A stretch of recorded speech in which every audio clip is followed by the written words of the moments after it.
যোৰাবাটত জব্দ কৰা হৈছে অবৈধ কাঠ ভৰ্তি ট্ৰাক মেঘালয়ৰ পৰা কোনো নথিপত্ৰ নোহোৱাকৈ গুৱাহাটী মহানগৰীত প্ৰৱেশ কৰাৰ চেষ্টা চলাওঁতে যোৰাবাট খণ্ড বন বিষয়াই জব্দ কৰিছে শাল কাঠ ভৰ্তি এখন ট্ৰাক জব্দকৃত কাঠখিনিৰ মূল্য হ'ব প্ৰায় ৩ লাখ টকা পুনৰবাৰ জনাব বিচাৰিছো যোৰাবাট খণ্ড বন বিষয়াই জব্দ কৰিছে শাল কাঠ ভৰ্তি এখন ট্ৰাক জব্দকৃত কাঠখিনিৰ মূল্য হ'ব প্ৰায় ৩ লাখ টকা মেঘালয়ৰ পৰা কোনো নথিপত্ৰ নোহোৱাকৈ গুৱাহাটী মহানগৰীত প্ৰৱেশ কৰাৰ চেষ্টা চলাওঁতে জব্দ কৰা হৈছে ট্ৰাকখন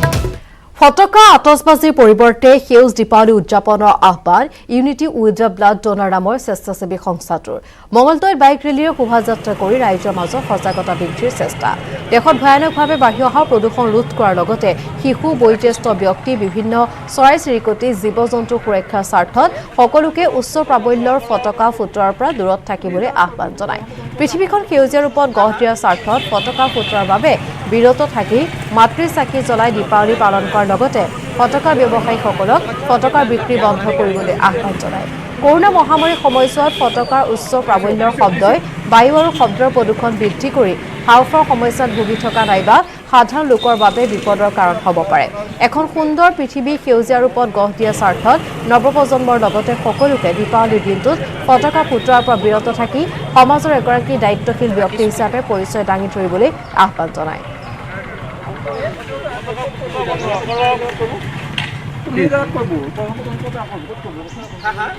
আৰু এখন ওপৰত আগবঢ়াইছো নৱজ্যোতি মহন্তৰ এক প্ৰতিবেদন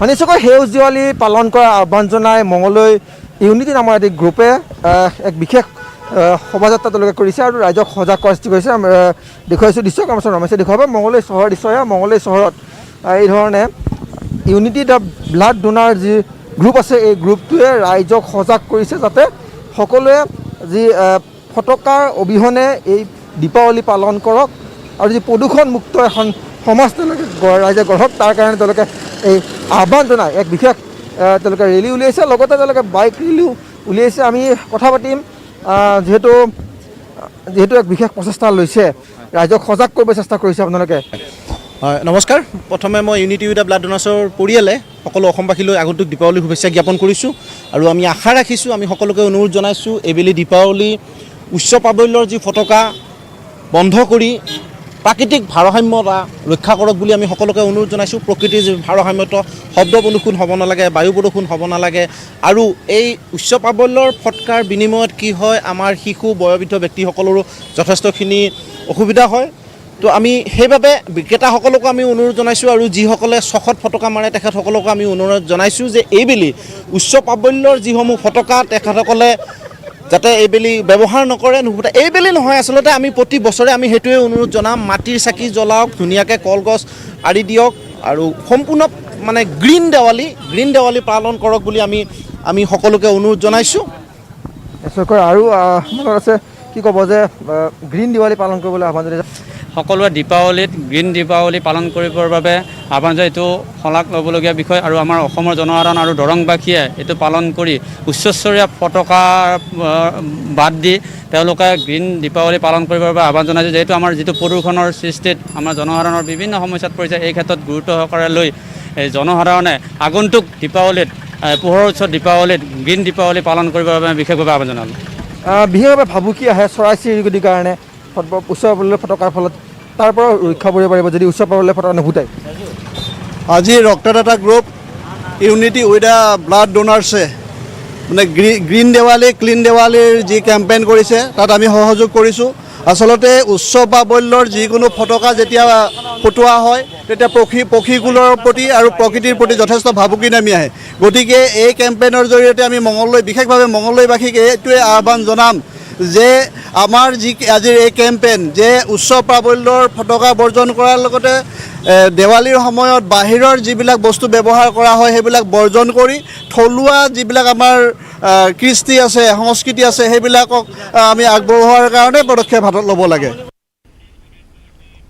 খবৰ এবাৰ ৰঙিয়াত শ ই ৰিক্সা চালকৰ প্ৰতিবাদ মহকুমা প্ৰশাসনে ৰঙিয়া নগৰত ই ৰিক্সা চলোৱাৰ ক্ষেত্ৰত কেতবোৰ নীতি নিৰ্দেশনা জাৰি কৰাৰ বিৰুদ্ধে প্ৰতিবাদ সাব্যস্ত কৰে ই ৰিক্সা চালকে প্ৰশাসনে ৰঙিয়া নগৰৰ মুখ্য পথসমূহেৰে পুৱা 10 বজাৰ পৰা বিয়লি 4 বজালৈ ই ৰিক্সা চলোৱাত নিষেধাজ্ঞা জাৰি কৰিছে প্ৰশাসনৰ এনে নিৰ্দেশনাৰ বাবে যথেষ্ট লোকচান হ'ব ই ৰিক্সা চালকৰ যাৰ বাবে আছু আৰু চিটুৰ সহযোগত শ ই ৰিক্সা চালকে প্ৰতিবাদ সাব্যস্ত কৰে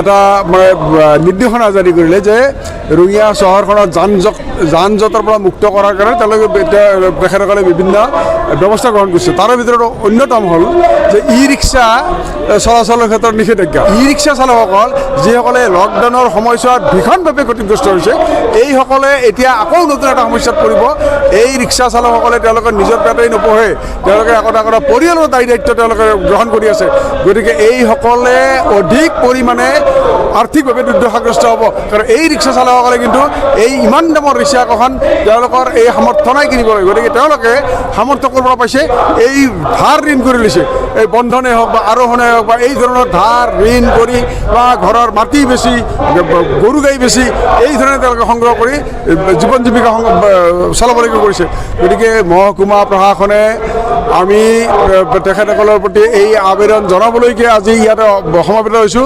ডাম্পাৰবিলাক বা ট্ৰাকবিলাক সেইবোৰ বহুতো তাৰমানে যাম জঁটৰ সৃষ্টি কৰিছে সেইবোৰ কিন্তু চৰকাৰ বা প্ৰশাসনে সেইবোৰ বন্ধ কৰা নাই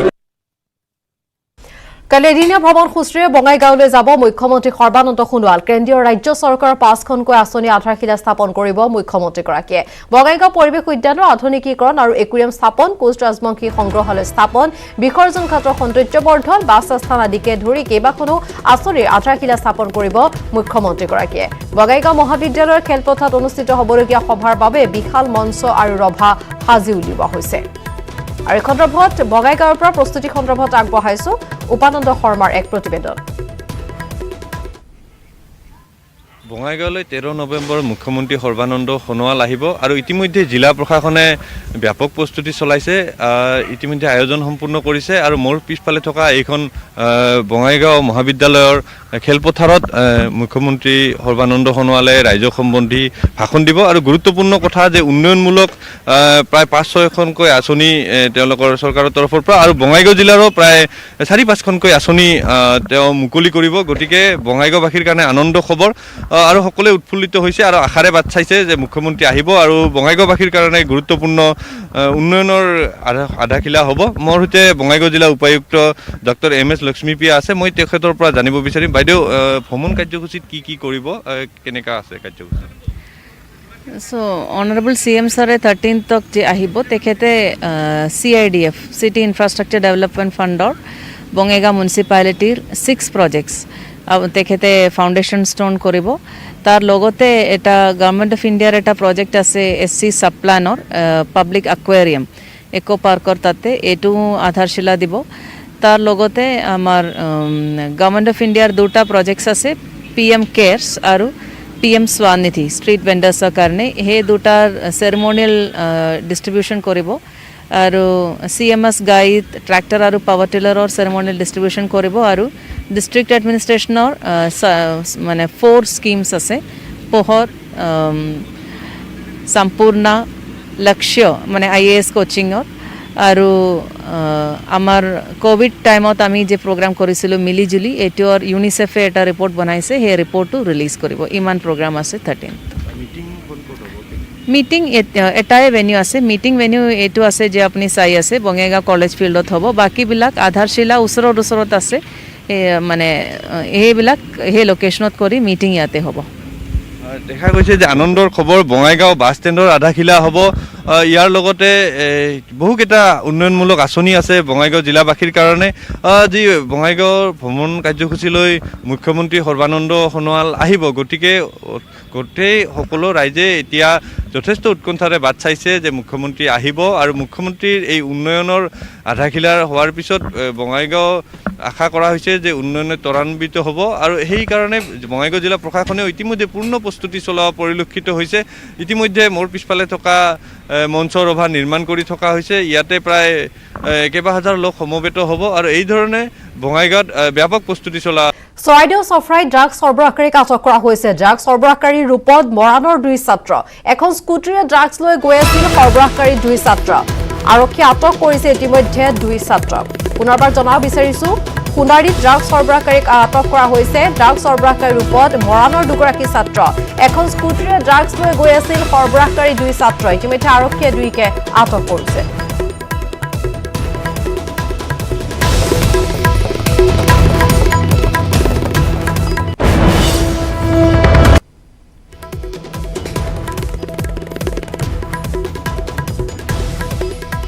আমি জনাই আছো, চৰাইদেউত আৰক্ষীয়ে জব্দ কৰিছে এখন স্কুটি আৰু লগতে আটক কৰিছে চালকক। আৰু তাৰ কাৰণ ইতিমধ্যে আমি জনাইছো, যিহেতু ড্ৰাগছ জব্দ কৰা হৈছে এই 2 ছাত্ৰৰ পৰা। মৰাণৰ 2 ছাত্ৰই এনেদৰে স্কুটিত ড্ৰাগছ লৈ তেওঁলোকে গৈ থকা অৱস্থাত আৰক্ষীৰ জালত পৰিছে। বৰ্তমান আৰক্ষীৰ জিম্মাত আছে এই 2 ছাত্ৰ। আৰক্ষীয়ে জব্দ কৰিছে ড্ৰাগছ লৈ গৈ থকা অৱস্থাৰ স্কুটিখন। আমি মোবাইল পেট্ৰলিঙত আছিলোঁ প্ৰায় 3:20 মান বজাত। মই চাফ্ৰাই আউটপোষ্টৰ ফালৰ পৰা নাফু ফৰেষ্ট গেটলৈ আহি আছিলোঁ। আহোঁতে দেখা পাওঁ যে এটা 2জন ল'ৰা স্কুটিত অলপ তীব্ৰ গতি আহি আছিলে। তেওঁলোকক আমি ৰখাওঁতে এজন আকাশ মহাতো বুলি কয়, নিজকে চিনাক্ত কৰিছে। তেওঁৰ পৰা আমি 18 গ্ৰাম এই ব্ৰাউন চুগাৰ পাইছোঁ আৰু তেওঁৰ লগত এজন কিশোৰ ল'ৰা আছিলে। বাকী এতিয়া মই মৰাণ ডিব্ৰুগড় তেওঁলোকে কম। মহানগৰী মাজমজিয়াৰ পৰা সন্ধানহীন হৈছে শিশুসহ মহিলা। সোমবাৰৰ পৰা সন্ধান নাই বিৰুবাৰীৰ দীপেন ভূঞাৰ পুত্ৰ পত্নী ৰুনুমী ভূঞা আৰু পুত্ৰ শ্ৰুতাঞ্জয় ভূঞা সন্ধানহীন হৈছে। দুপৰীয়া সময়তে ভূঞাৰ চানমাৰীত থকা প্ৰতিষ্ঠানলৈ 2 ওলাই গৈছে। ঘৰৰ পৰা ওলাই অহাৰ পাছতে ৰুনুমী ভূঞাৰ মোবাইল ফোন বন্ধ হৈ পৰে। সমগ্ৰ ঘটনাক লৈ সৃষ্টি হৈছে ৰহস্যৰ। ইতিমধ্যে বিৰুবাৰী থানাত ঘটনা সন্দৰ্ভত এজাহাৰ দাখিল কৰা হৈছে। পুত্ৰ শ্ৰুতাঞ্জয় ভূঞা অসম জাতীয় বিদ্যালয়ৰ 2য় শ্ৰেণীৰ ছাত্ৰ।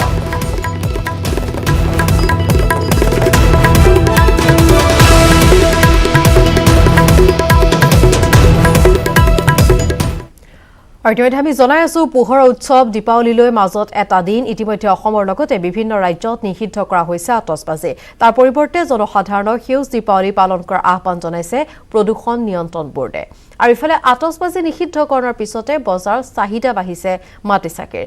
বজাৰ ভৰি পৰিছে ৰং বিৰঙৰ মাটিচাকিৰে। অৱশ্যে কাল কৰোনাৰ বাবে দীপাৱলীক লৈ পূৰ্বৰ দৰে উৎসাহ নাই ৰাইজৰ মাজত। তাৰ মাজতে দীপাৱলী তথা শক্তিৰ দেৱী কালিমাক আদৰাৰ প্ৰস্তুতি চলাইছে ৰাজ্যবাসীয়ে।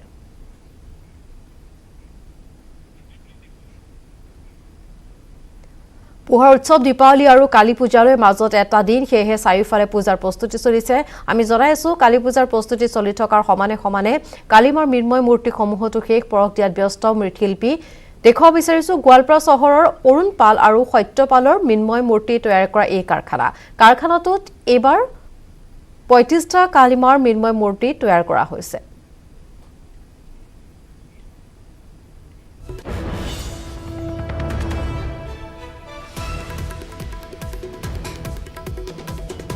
আৰু এই সন্দৰ্ভত গোৱালপাৰাৰ পৰা আগবঢ়াইছো আমাৰ স্থানীয় সংবাদদাতাৰ এক প্ৰতিবেদন। হয়, পোহৰৰ উৎসৱ দীপাৱলী আৰু কালী পূজালৈ মাজত মাত্ৰ এটা দিন বাকী। এতিয়া মৃৎশিল্পসকলে মৃন্ময় মূৰ্তিসমূহত শেষ পৰশ দিয়াত ব্যস্ত হৈ পৰিছে। আৰু এই মুহূৰ্তত মই উপস্থিত আছোঁ গোৱালপাৰা চহৰৰ এই নতুন বজাৰৰ অৰুণপাল আৰু সত্যপালৰ মৃৎশিল্পৰ কাৰখানাত। আমি দৃশ্য দেখুৱাম। ইতিমধ্যে যি পূজালৈ মাজত মাত্ৰ এটা দিন বাকী, তাৰ বাবে ইতিমধ্যে সম্পূৰ্ণভাৱে ব্যস্ত হৈ পৰিছে যি মৃৎশিল্পসকল। আৰু দেখা হৈছে ৰং তুলিকাৰে সজাই পৰাই ইতিমধ্যে শেষ পৰশ দিয়াত ব্যস্ত হৈ পৰিছে মৃন্ময় মূৰ্তিসমূহ। আমি দেখুৱাই আছোঁ গোৱালপাৰা চহৰৰ যি সত্যপাল আৰু অৰুণপালৰ যি মৃৎশিল্পৰ কাৰখানাৰ পৰা দেখুৱাই আছোঁ। নিউজ 18 অসম ধৰক আমি পোনপটীয়াভাৱে দেখুৱাই আছোঁ। আৰু মূলত কিছু মৃৎশিল্প আছে, তাৰ পৰা পোনে পোনে জানিব হৈছে। দাদা, মই আপোনাৰ কাষত আহিছোঁ, দেখুৱাই আছোঁ নিউজ 18 অসম ধৰক পোনপটীয়াভাৱে দেখুৱাই আছোঁ। কেনেকুৱা আপোনাৰ কিমানটা মূৰ্তি বনাইছে? 35টা আছে। 35টা মূৰ্তি বনাইছে? 35টা। ডাঙৰ গোটেইকেইটা ডাঙৰ সৰু? ডাঙৰ সৰু মিলি আৰু কি। দাম কেনেকুৱা? দাম আছে যোৱাবাৰতকৈ অলপ বেছি নিয়া হৈছে এইবাৰ। এনেই ডাঙৰবিলাক কিমানকৈ? ডাঙৰবিলাক 5,000, 4,000, 7,000। সৰুবিলাক? সৰুবিলাক 2.5, 3 এনেকুৱা। এনেই বাঢ়িছে নহয় মূৰ্তি? বাঢ়া নাই, আগৰ নিচিনাই হৈছে পূজাটো। ভাড়া নাই নতুনকৈ এটা হ'ল কাৰিকৰ কিমানজন কাৰিকৰ আছে 5 জন আছে ব্যস্ত হৈ পৰিছে ব্যস্ত হৈ আছে এখন বৰ্তমান চব দুৰ্গা পূজাতকৈ মানে ভালেই আৰু কি কালী পূজা ক'ত ক'ত যাব মূৰ্তিসমূহ এই গোৱালপাৰা টাউনত চল এই মূৰ্তি বিনাৰ বাহিৰে বেলেগ কিবা উপাৰ্জন আছে আপোনাৰ নাই কোনো উপাৰ্জন নাই মূৰ্তি বনোৱা হয় আমি দেখুৱাই আছোঁ এতিয়া মৃৎশিল্পসকল দিনে নিশাই ব্যস্ত হৈ পৰিছে কিয়নো কালী পূজালৈ মাজত মাত্ৰ এটা দিন বাকী তেওঁলোকে এই মূৰ্তিসমূহ ইতিমধ্যে সম্পূৰ্ণ কৰিব লাগিব আৰু ইয়াৰ পৰা কাইলৈ ইতিমধ্যে এই মূৰ্তিসমূহ যি গোৱালপাৰা চহৰৰ প্ৰতিটো পূজা মণ্ডপতে মূৰ্তিসমূহ লৈ যাব